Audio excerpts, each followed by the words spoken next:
Hey guys, it's Super Pikmin Z, and I'm not dead. Yeah, if you couldn't tell, I was taking a big break from videos and stuff, and now I'm going to be doing a review on this new game. And you might be wondering why it's not like Let's Look. That was a stupid idea on my part of naming it that. So they're not going to be called that anymore. I'm going to change the playlist and everything, and they're going to be mini review. I don't know. I'll decide the name when I put it up. And as you saw from the title, this game is called Airmech Arena, and it is a really fun game. Just want to put that out there right now. It's really fun, and it's a free-to-play RTS MOBA fusion type thing with Transformers. It's kind of hard to explain, but I guess it's free to play on Xbox Live now. It's not part of the gold thing, so you can get free no matter what. And it is basically the same as Airmech, a game for PC. I mean, it is the same game, just ported to Xbox, and they just decided to name it Arena. And yep. So, like I said, it's RTS fusion type stuff. And since it is free, it does have some things like in this shop here. You can buy some stuff, and there's like diamonds, which are a different currency. But it's not. The good thing about this is, I wish this is how all freemium games were. You don't need it. It's like pointless to have a ton of diamonds unless you want them. What you can get with diamonds is like extra bonus stuff and some like really good units, but you can't even use those online. So this is how a free-to-play game should be done. And they even entice people to buy stuff. Like I did buy something for like $10. That was a starter pack, and it gave me like 7,000 of those diamonds. That's way more than I need, plus like VIP. So and plus it kind of supports them because they made the free one. So yeah. Anyway, and if me mumbling on about that, I don't like premium games. Are really bad. There's a few modes. It sends you automatically into practice, which is kind of like little challenges and stuff. And that's just kind of practice and stuff. Solo by yourself, and multiplayer you can do co-op, which is versus AI people, or versus, which is regular people, or custom, where you can make your own map. I'm going to be going solo skirmish 1v1. I'm going to be doing just a short game here. It's really complicated when you start off, but basically this right here is your selection of your Airmech. And by the way, this music is really cool. It's techno type music. Anyway, I just like the title theme. And you can pick, there's a bunch of different classes here. There's like Striker, Helix, Bomber, Warthog, so all of them. And they all do different things, and they all transform differently. Like, you can see these are like all the robot modes of them. And yes, there's a flying saucer. That's one of my favorite classes as well. And then, like I was saying, to get diamonds, it's kind of like if you ever played Smite, and they have like different skins. That's basically what this is. I mean, like for this Helix, they're just different skins of it, and they don't do anything for the game. They just change how they look, although some of them are like really cool. So, yeah. And there's a lot of different classes that you can choose. Some like healing, like that's a healing class, support class, kind of stealthish. I'm going to be using the basic class, which is Striker, just to kind of demonstrate it. And all this stuff, you can just add different like flare stuff. Like I bought this with diamonds, it's red tracers. And on the bottom here is all your units that you can choose. Like you can choose like up to, I think it's like 10. No, it's 9 you can choose. And you can place them around to defend and attack and all that. But I'm just going to go ahead and start this up. It's easy to load up because it's single player. So yeah, basically it's left stick is move around, right stick is fire. Your bullets won't be red like mine because I got tracers that make them like this. Basically, RB pulls up all the units, and you can pick a bunch of units here to build. They don't build that fast normally. That's just because it starts up the match. And yeah.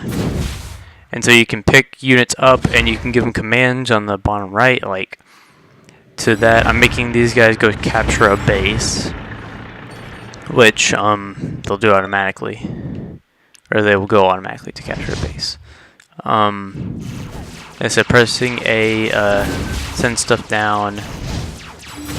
And pressing LT, actually no, I need to, yeah, pressing LT makes you transform into your robot mode or into your like flying mode differently, and then you can attack on the ground as well. So I can go here with my troops and attack stuff, and then fly back up and take other troops and move them around to the other stuff. So basically the main objective is to destroy your opponent's fortress, which is like this one. And if you see there's a lot of these little units, I'm not like those guys, I'm not even making them go. They're called creeps, and they're kind of like minions in MOBA games. They just automatically go and keep the pace going in a game, which I really like in this. It keeps it really just focused on going forward and attacking stuff. Now as an Airmech, you are very powerful, and if you hold LB, you pull up this little menu here where you can buy upgrades for yourself, and these little packages will automatically go to you, and they make you do more cool stuff. So now for this, they're all different for different units, but now if I hold right trigger, I get an energy sword and a shield, and I can just slash stuff, which is really neat. So yeah. So you can just go down and just attack stuff like here. I can run up and attack this stuff. If you notice, the little health and stuff looks really similar to MOBAs. So I'd say this is kind of a MOBA. But you can also level up in this, which increases your attack, defense, and all that. And I have a Warthog, which is another unit that's a little bit different. So yeah, you can have up to 3 people, or you can technically have up to 6, 3 on each team. And they can all be on the same screen and attack and all that stuff. And you have to kind of coordinate with your friends or whoever you're playing with to pick the right unit, the right Airmechs and right units to do stuff and attack and all that. So now these games can get very long because you can be like locked in like pretty much just like a standstill. Like I know on this map, people can place a bunch of turrets right here, and then they're just stuck there because there's so much, like there's so many turrets they can't really do anything, and then they have to like kind of try to advance and all that. So it gets really strategic if you put it like that. So yeah, now there is, now one of the biggest problems with this is the online connectivity, because it lags so much. And that's partially due to the nature of the game, where you have like hundreds of enemies on screen at once, attacking and doing a bunch of different stuff. Like on single player it doesn't lag at all, but online it will lag, like on 3v3, even 2v2. And sometimes it can just kick you out of the game randomly also. So that's something to be warned about. So if you're going to play online with like a bunch of people, good connection might be advisable. I'm going to destroy these guys up here. So you can imagine there's up to 3 people on a small map like this. They're going to be going everywhere trying to do everything. And now the good thing about this is your money is kept separate. So it doesn't mean you're all having to fight over money. And even like I placed a turret at the beginning called a money maker, and that basically makes your credits go by a little bit faster. Credits are on the top, and you actually also have a limit on units, which is the 3895, which means I have like a ton of units I can place down. So yeah.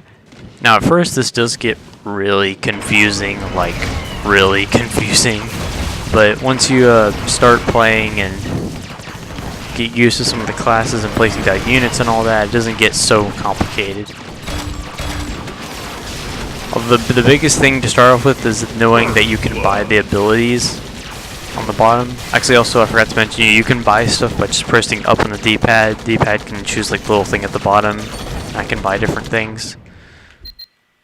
So that's one easy way to do it, but I usually don't use that because I can never tell what they look like.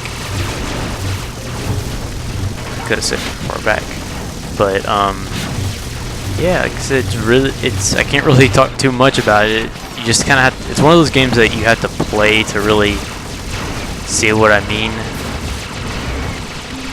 But it is really fun and gets really chaotic at some points, which adds more to it. And it's free to play. I mean, like, why would you not get this? Unless you don't like RTSs like at all.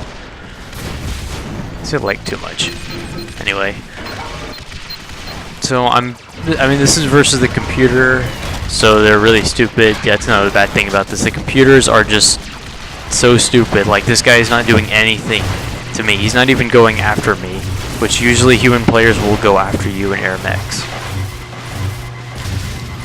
And, okay, another bug I have with this is that there's not that many air units. The only flying type things are Airmechs. Like, nothing else flies.